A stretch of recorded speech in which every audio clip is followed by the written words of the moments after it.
namugezeho mubwira iby'Imana yari yambwiye byose. Arangije arambwira ati ibyari birimo n'umunyururu.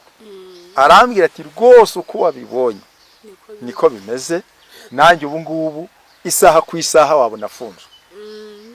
Gusa Imana yambwiye ngo afate amasengesho y'iminsi 3 asenge, Imana irakuraho gereza.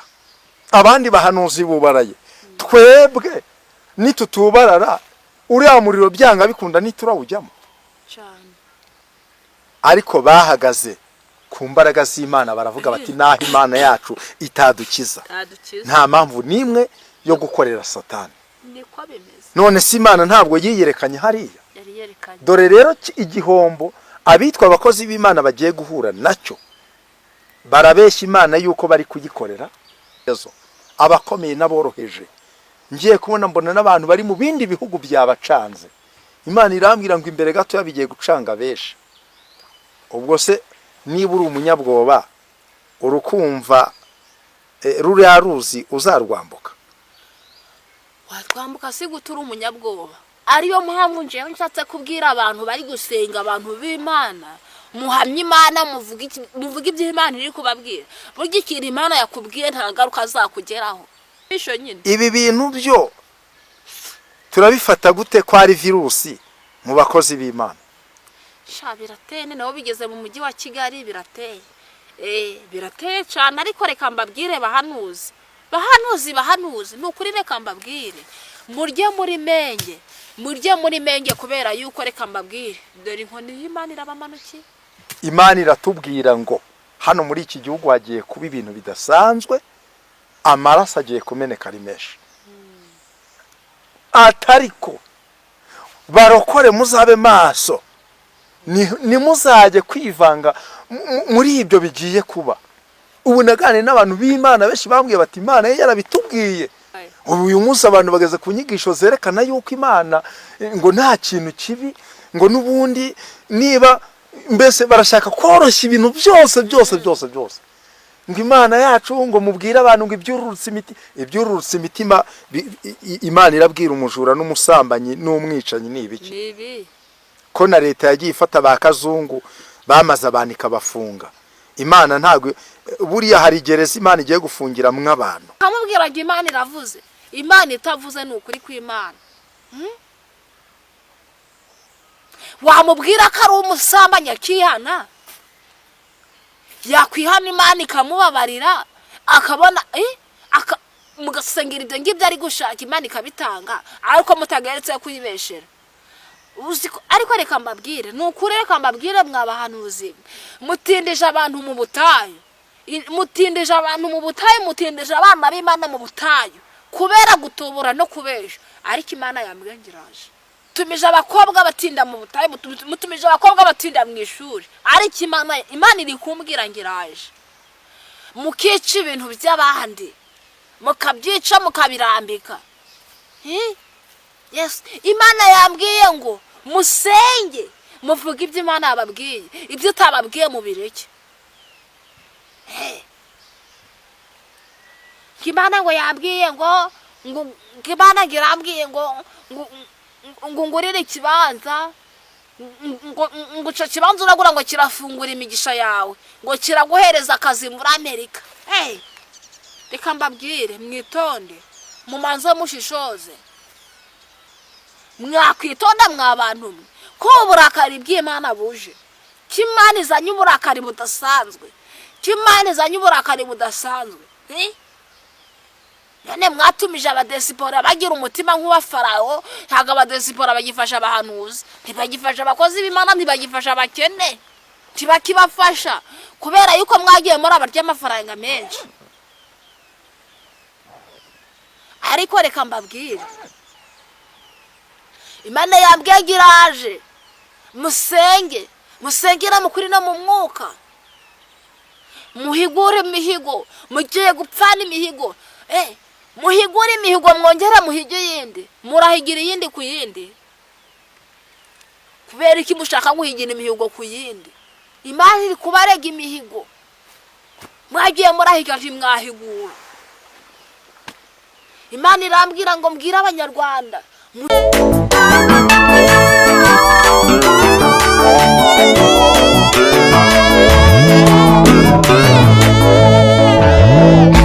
kubw'ibyo rero reka nere kuvuga ibintu byinshi, tubanze dusenga Imana, kuko iyo tuvuze ibintu cyangwa se tukavuga amagambo tutabanje gusenga hari igihe turenga n'umurongo, ariko iyo dusenze Imana iratuyobora. Mana, mu izina rya Yesu ndagushimye kubw'uyu mwanya. Uwiteka urera kandi urakiranuka, niwe Mana yo kwizerwa, niwe Mana yo kwiringirwa. Wabanye natwe, waraturinze mu bihe bikomeye twagiye dutambukamo. Nukuri waratwimanye, ntago wemeye ko Satani atuvana mu isi y'ababaho, nyamara nicyo yashakaga, ariko waraturengeye. Izina ryawe Mwami nirihabwe icyubahiro.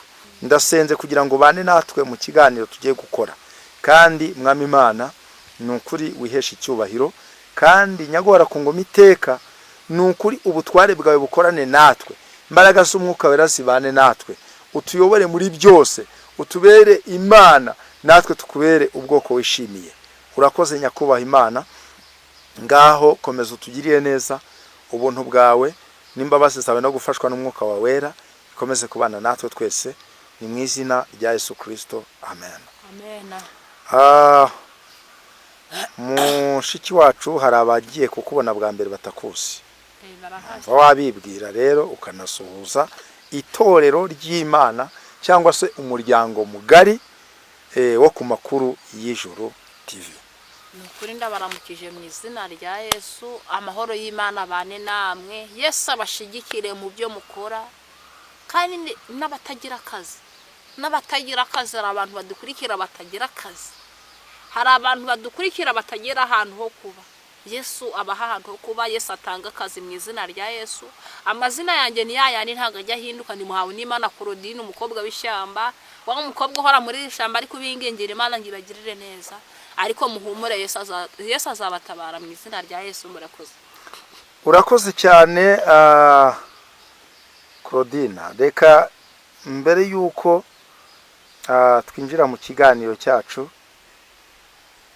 dusoma ijambo ry'Imana, niko bimeze ko ijambo ry'Imana ryabayeho tutarabaho, yego, kandi tuzava mu isi turisige.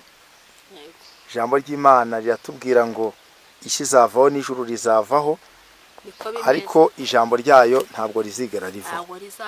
Nasomye ibyanditswe biravuga ngo aho kugira ngo ijambo ry'Imana riveho n'akanyuguti kamwe, ngo isi n'ijuru byakurwaho.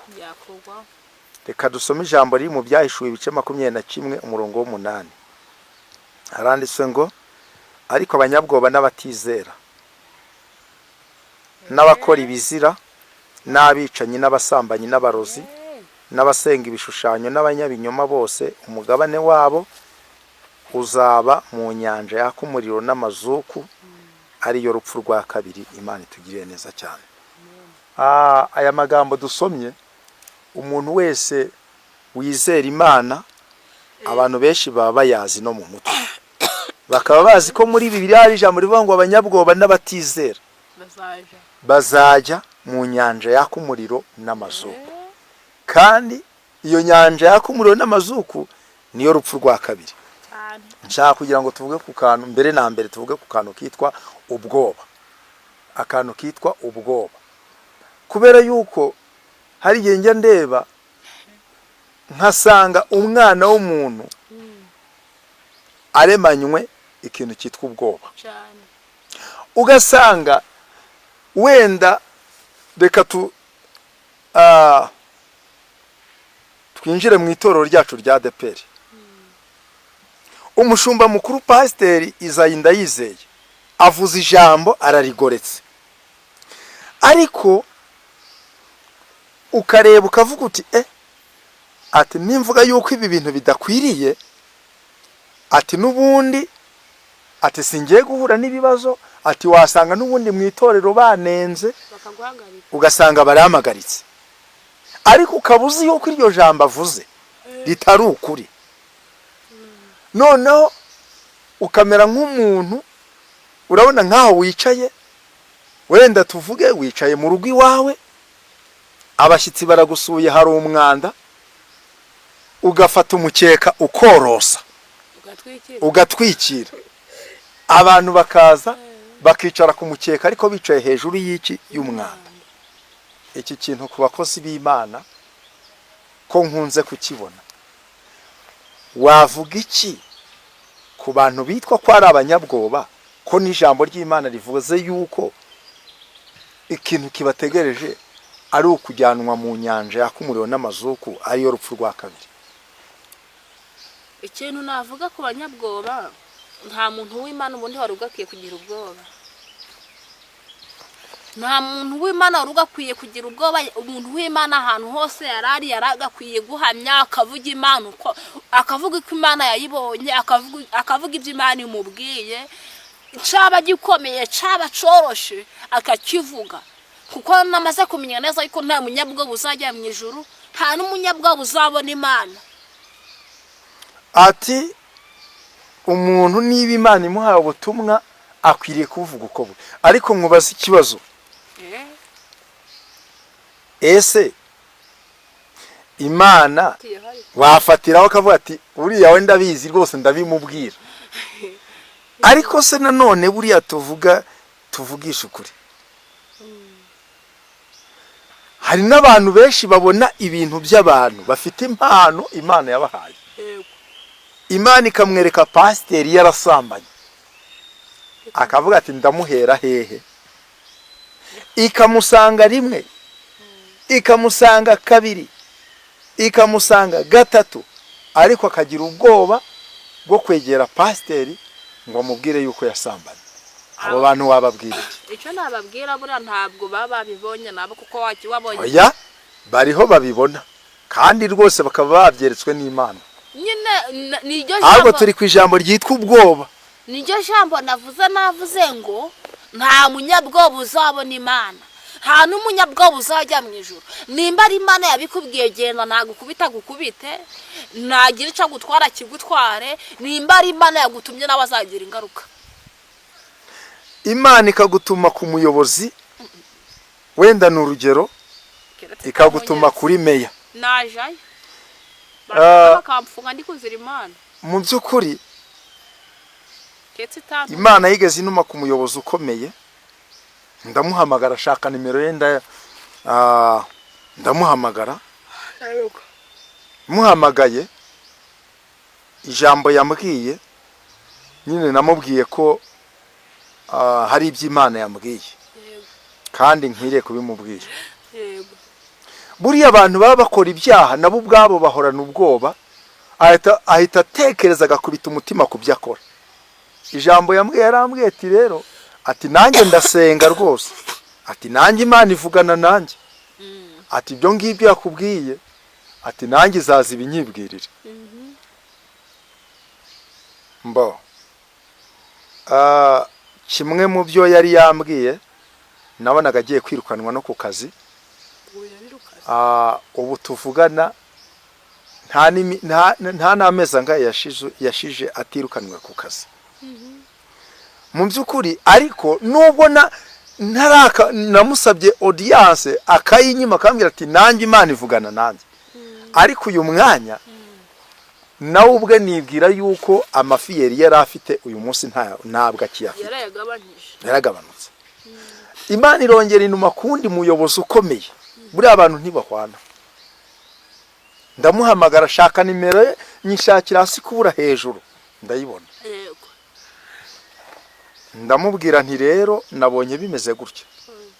Ijambo yambwiye yarambwiye ati mbabarira rwose nubwo ari urugendo rurerure, mbabarira ungereho rwose unsobanurire neza iby'Imana yakubwiye. Namugezeho mubwira iby'Imana yari yambwiye byose, arangije arambwira ati ibyari birimo n'umunyururu, arambwira ati rwose uko wabibonye niko bimeze, nanjye ubu ngubu isaha ku isaha wabona afunzwe. Gusa Imana yambwiye ngo afate amasengesho y'iminsi 3 asenge, Imana irakuraho gereza. Amasengesho twarayafashe yanga no kundekura turayasengana. Ubwo se Tuyashoje wari kumva yakurekura. tuyashoje bahise bamufata bajya kumufunga, ariko byabaye nk'ikimenyetso kubera yuko abandi bose bari bari mu nkweto imwe barabakatiye. Amaramwe iminsi ingahe we barongera baramurekura.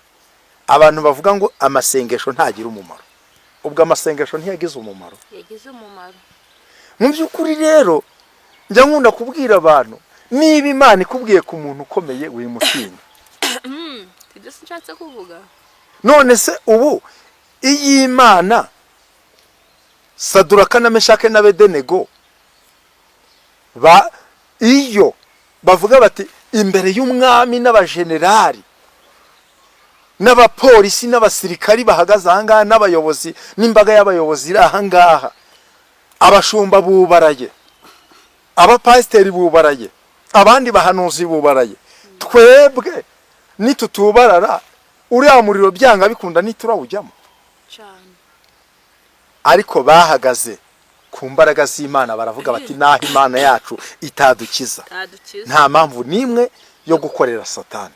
Niko bimeze. None si Imana ntabwo yiyerekanye hariya? Yari yerekanye. Dore rero igihombo abitwa abakozi b'Imana bagiye guhura nacyo, barabeshya Imana yuko bari kuyikorera ariko barimo kubeshya. Urareba ugasanga herega niba uri umukozi w'Imana tujye tuvugisha ukuri. None se leta turayubaha, siko bimeze? Niko bimeze. Rwose turayubaha pe, ariko nanone twibuke yuko burya leta n'Imana ni nk'ubwami bubiri, siko bimeze? Niko bimeze. None se ugira ngo abantu bakoze jenoside ntabwo bategetswe na leta ngo nimugende mukore ibi? Bisobanuye yuko rero hari ibintu Imana ishobora kukubwira ngo ndashaka yuko umuntu wanjye anyura muri iyi nzira, ariko leta ikakubwira ati oya nyura ahangaha. None niba uri umunyabwoba ko nabonye hano imbere hagiye kwambuka uwambaye, yewe nabonye abantu bari kuzenguruka umusozi mbona babuze icyerekezo, abakomeye n'aboroheje, ngiye kubona mbona n'abantu bari mu bindi bihugu byabacanze. Imana irambwira ngo imbere gato yabigiye gucanga benshi. Ubwo se niba uri umunyabwoba urukumva ruriya ruzi uzarwambuka? Watwambuka si gutura umunyabwoba. Ariyo mpamvu nje nshatse kubwira abantu bari gusenga, abantu b'Imana, muhamye Imana, muvuga ibyo Imana iri kubabwira. Burya ikintu Imana yakubwiye nta ngaruka azakugeraho. Ikibi ni ugutambikira ukarenga umurongo, ukarenga umupaka, ukavuga iby'Imana itakubwiye. Ukavuga iby'Imana itakubwiye kubera yuko harimo abantu baza hano kuri kamera bakavuga iby'Imana babwiye, barangiza bakanarenga umupaka bakiyongeraho ibyabo bakavuga ibyitababwiye. Urakoze cyane. Hari umuhanuzi mukuru hano muri iki gihugu cy'u Rwanda abantu benshi bazi, witwa Gatabazi Meshake. Hari utamuzi? Ntawe. Nta muntu utazi Gatabazi Meshake. Meshake mwa. Ariko mu minsi yatambutse ngewe ubwanjye nahangaye kumubona ku rubuga ari kuvuga ngo ndasaba abanyarwanda imbabazi, Yego. ndetse n'abandi bose ndabasaba imbabazi, Yego. kubera yuko ngewe Imana yambwiye ibyo mvuga ndangije niyongereraho ibindi. Ngewe naravuze ngo ndi n'umuyobozi, tujye tuvugisha ukuri. Uwo muntu akimara kuvuga gutyo kuko aba yarabeshye beshe, unashatse washyiramo ipingu ukagenda ukamufunga. Aba yarabeshe abantu benshi, anari by'Imana iravuga, hari abahanuzi dufite bariya amafaranga y'abadesipora ngo bari kubasengera kandi batari kubasengera pe, barayarya. Ariko ubundi nkubaza ikibazo, ubundi gusenga byo byahindutse ikiguzi? None babihinduye ikiguzi nyine, babihinduye bivuze ngo njewe niba nguhamagaye ngo narwaye ukuguru sengera, mereza amafaranga 200 mbone kugusengera. Babigize ururisho nyine. Ibi bintu byo turabifata gute ko ari virusi mu bakozi b'Imana? Sha birateye, nabo bigeze mu mujyi wa Kigali birateye. Birateye cyane, ariko reka mbabwire bahanuzi, bahanuzi ni ukuri reka mbabwire murye muri menge kubera yuko reka mbabwire dore inkoni y'Imana irabamanukiye. njyewe uyu mwanya ndavuga ibintu bikomeye mu by'ukuri, ntabwo ari ukubahuka abakozi b'Imana, ariko ni ukuri niba uri umuhanuzi ugahangara guhanura ibintu ejo ukongera ugasubira kuri kamera ukavuga ngo bujya bya bindi nayo nabyiyongereyeho, tuzabwirwa n'iki n'ubundi by'uri guhanura uyu munsi ko byari ukuri? Mu bigaragara n'ibyo yari yarahanuye kera yagiye arahuza na bushike no kubesha. Ni ukubeshya. Nimba yaraje kuri kamera akavuga ngo ndi gusaba imbabazi abanyarwanda ngo hari ibyo niyongereyeho, nimba yarabivuze by'ukuri pe ni ukubesha. Mu by'ukuri rero iki gihe cya none erega n'abantu tubimenye kuba Imana yagukoresha ngo muri iki gihugu wabaye iki n'iki, ibyo bikaba ntago bivuze yuko n'ubundi Imana izahora. Yaranyuriwemo n'abantu benshi, hari ibyo hariho n'undi musaza witwa Nsuzugurwa wabihanuye, ni na benshi bari baranabihanuye rega kiragi, uretse ko icyo gihe wenda ari uyu musaza ari wenda wagiye ku mugaragaro bikamenyekana. Ubu se njyewe ubwanjye nagiye nganira n'abakozi b'Imana bagiye bambwira ngo twari turi mu cyumba turi gusenga, Imana iratubwira ngo hano muri iki gihugu hagiye kuba ibintu bidasanzwe, amaraso agiye kumeneka ari menshi. Atariko barokore muzabe maso, ni muzajye kwivanga muri ibyo bigiye kuba. Ubu nagane n'abantu b'Imana benshi bambwiye bati Imana yarabitubwiye ati byagiye biba, dufite amakuru avuga ngo muramenye umuntu uzakora ku kintu cy'abandi azahura n'ingaruka nyuma. Abo bose ndashima Imana na n'uyu munsi baracyariho, nta ngaruka bahuye nazo kubera ko birinze iby'abandi bakirinda gukora icyaha kubera yuko Imana yababwiye. Ariko mu by'ukuri kuba wamenyekanishwa n'ikintu runaka ntabwo bivuze yuko rwose ukongera ugahangara ngo n'ubundi narabeshye. Ibi bintu rwose reka tuvuge yuko wenda biranashoboka wenda ushobora guhura n'ukubwira atari ko aha hantu ibi bintu wahanuye, ariko niba koko ari Imana yakubwiye hagarara ku kuri uvuga uti njye ni Imana yabimbwiye. By'ukuri rero tureke kubeshyera Imana, abantu gasanga turi kugoreka ukuri. Imana ntabwo igira amafiyeri watambika uji iriya wanyura iriya, iyi kubwiye ngo uyu munsi urapfa kabisa, uwo waba uri we wese. Iyi kubwiye ngo ibintu ufite ngiye kubikwaka irabikwaka, arega ni Imana yikigakiza, ni Imana waba uri we wese. Uyu munsi abantu bageze ku nyigisho zerekana yuko Imana ngo nta kintu kibi, ngo n'ubundi niba mbese barashaka koroshya ibintu byose ngo Imana yacu ngo mubwire abantu ngo ibyururutse imitima Imana irabwira umujura n'umusambanyi n'umwicanyi n'ibiki ko na leta yagiye ifata bakazungu bamaze abantu ikabafunga. Imana ntabwo buriya hari gereza Imana igiye gufungira mw'abantu. Nene wari n'ibintu Imana yanyeretse ndi hariya ngombe gutangariza abantu, abahanuzi benshi bagiye barafungura zino za TikTok bagasengera kuri live. Nta muhanuzi utari gusengera kuri live. Ubu ndi kubona hano biya biri kugaragara rwose ko n'ubundi ubwo nyine nacomeka nkajyaho, ndabona birahanze. Abahanuzi benshi bari gusengera kuri live, ngo ni kuri live da, bari gusengera kuri live ngo bagasengera kuri TikTok, bari gusengera kuri TikTok, bari gusenga bamwe bari kubesha, bari gusenga bamwe bari gutubura. Imana yambwiye mwabahanuzi mwe muri gusengera kuri live, muri gusengera kuri live muri kubesha, muri kuvuga ibyo Imana itababwiye. Live mwayigize urucuruzo nayo, muri kutuburira abantu mukabiba amafaranga. Bamwe bavuye mu byari wabo bari kujya muri za Kigali niyo bari kujya gukodesha amazu, ngo bari gusengera kuri live bari kubesha abantu. Imana yambwiye ngo iraje.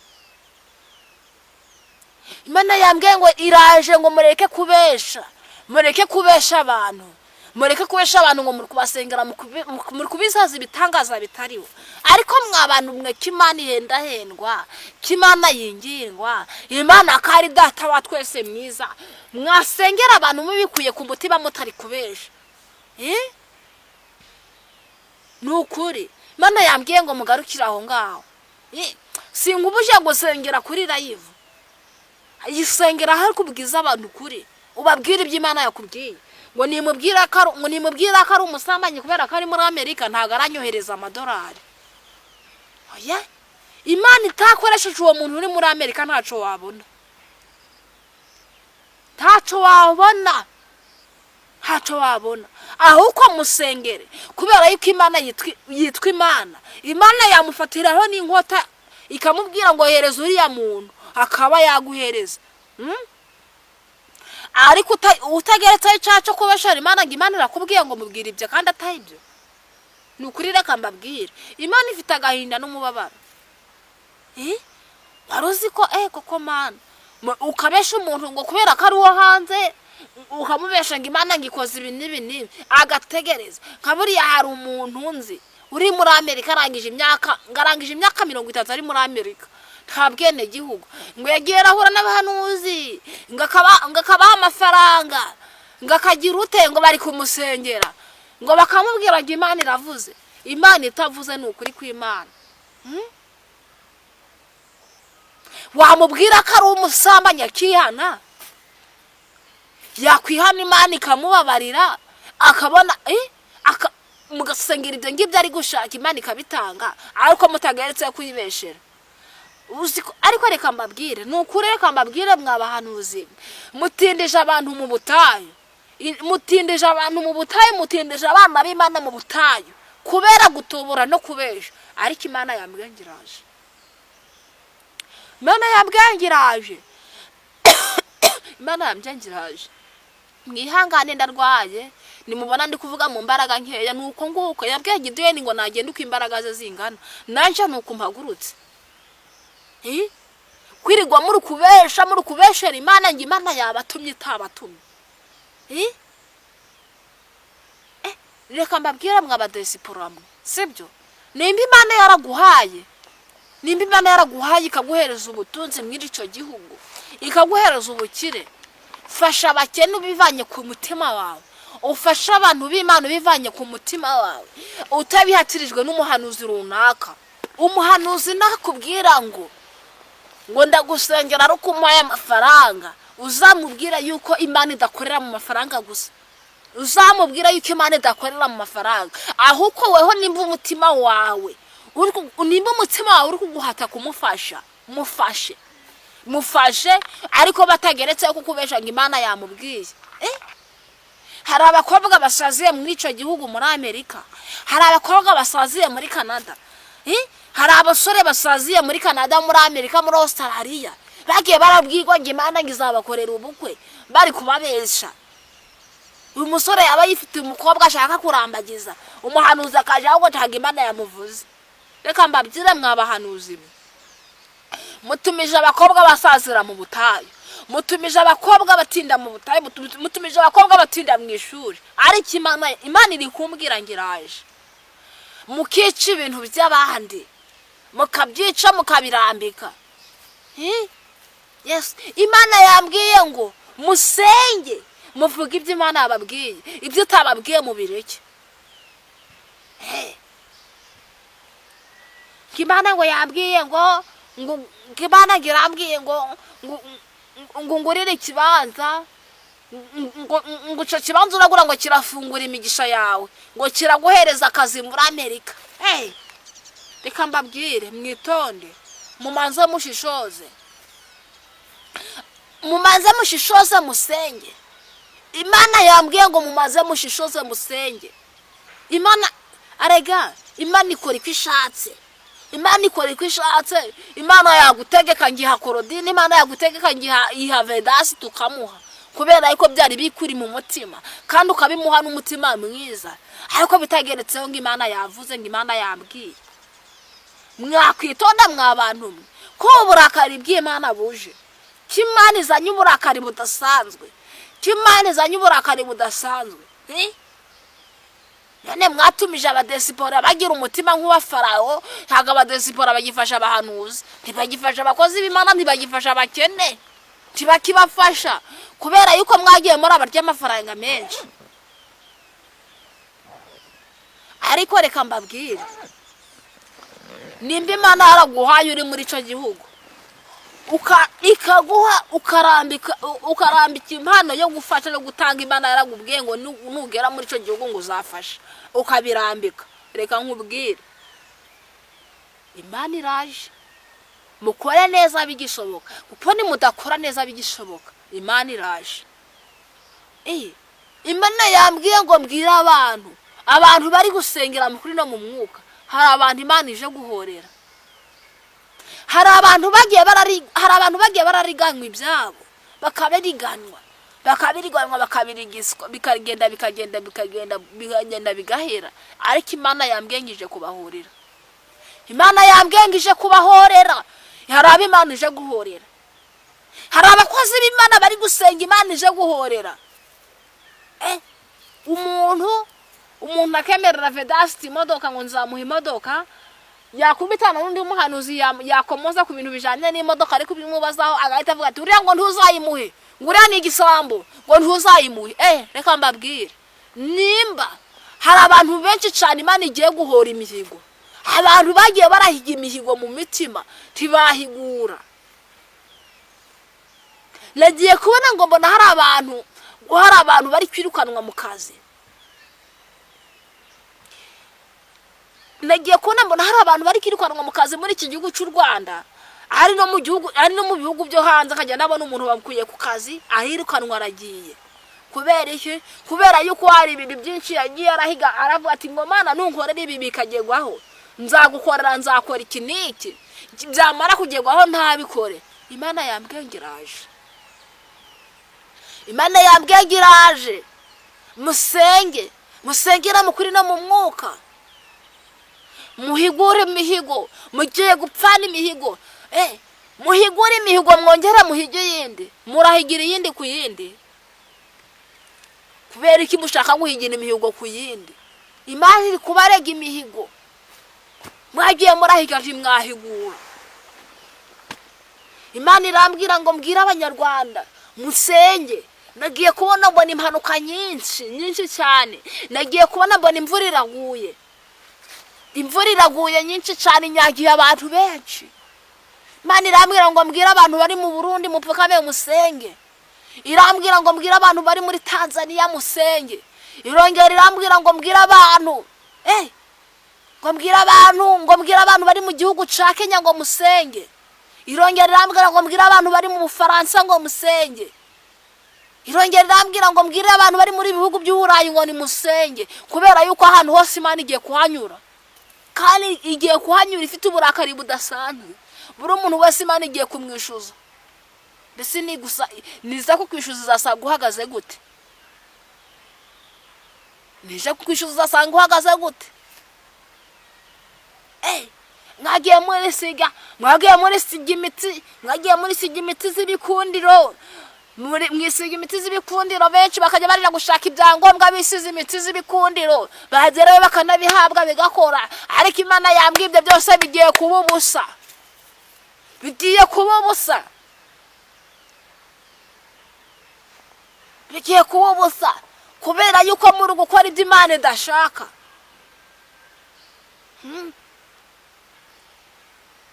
Wewe uri guhembwa ibihumbi 5 by'amadolari, ugahembwa ibihumbi 10, warangiza wamara kwefatiriza, warangiza ukajya mu busambanyi, kandi Imana yakujanye mwakira igihugu uri habi. Warasengaga ntugisenga, uri gukora amarwa nijoro, ntabwo ushaka gusenga. Imana yambwiye ngo hari n'abantu ngo yegereje muri Amerika ngo bagerayo, kaburi hari umugabo yageretse yagase mwakira igihugu, ageze yabura urubyaro, arasenga. Imana irangije imuha abana, none buno ntabwo agisenga uko bikwiriye, ari gukora amanywa nijoro. Umwanya w'Imana yawuhariye akazi. Imana yambwiye ngo izo ntebe mwicaje kuzibakura, ije kuzibakuraho. Ibi bintu Imana ibimbwiye ibabaye, ibimbwiye ibabaye. Imana yambwiye ngo nimusenge.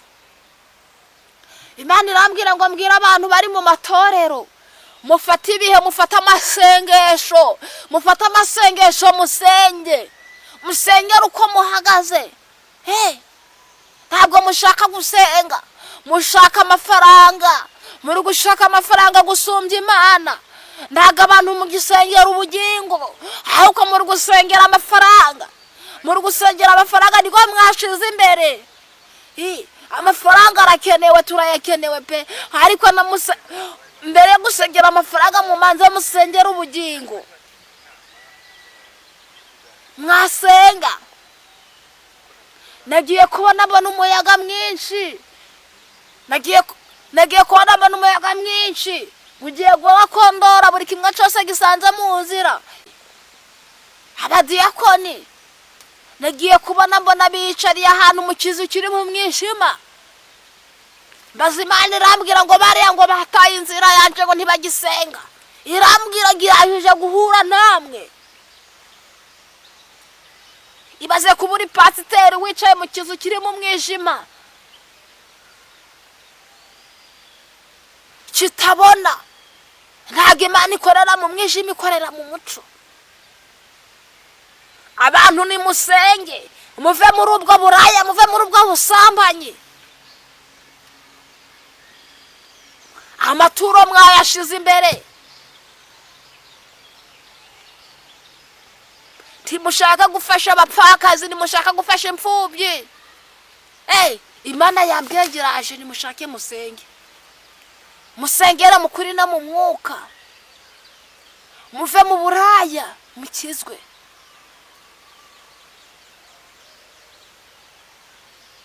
Abantu umurimo bawuvuyemo kubera yuko abantu umurimo bawuvuyemo kubera yuko nta mbuto namwe muri kuberera mwabashumba. Harutse kumbaza ngo mbese ngo kubera iki ngo nahamye ngo ingoma y'abagore ngirahiri. Nanuzi saha Imana iri kumbwira ngo ingoma y'abagore irahirimye. Ntabwo bara abagore ntabwo bagiye ku buyobozi, ari Imana ibashizeho. Na rimwe ntabwo bagiye ku buyobozi, ari Imana ibashizeho. Imana yambwiye ngo mwarinjiriwe ntimwabimenya, ntabwo mwabaye maso. Itorero ryarinjiriwe ntimwabimenya. Uri kuza guhanurira ku mpigo yikenyeye hano, uri kuzana uburozi mu rusengero ngo uzimye abahanuzi ngo ntibahanure. Uri kubuhanuye mu rusengero bakakuzimya. Ntabwo ibyo byigeze bibaho. Imana yambwiye ngo iraje. Reka rero tugusaba usenga Imana kugira ngo abazakurikira iki kiganiro kizabagirira umumaro. Niko bimeze. Mana yacu, Mana turagushimiye. Tugushimiye kuri umubyeyi mwiza, tugushimiye kuri umutabazi, tugushimiye ko ushoboye byose. Mana data wa twese, inyaguhora ku ngoma Imana. Uri Imana ishoboye byose, uri Imana yo kwizerwa, uri Imana y'amahoro, uri Imana ushoboye byose. Mana ntawakwiringira uzakugwa n'isoni, nta n'uwagutabaje utazatabara. Niyo mpamvu tugutabaje muri iri shamba, ugira ibyo ukorera abantu bawe, kugira izina ryawe rihabwa icubahiro. Ushoboye byose Uwiteka, uri Imana ikura umuntu mu byaha akongera akaba umuntu musha. Nsengeye abantu bazakurikirana ubu butumwa, uzabakomereza amaboko, uzabaye guhinduka kubera yuko ushoboye byose. Urakoze kubyumvishe ku bwa Yesu. Amen.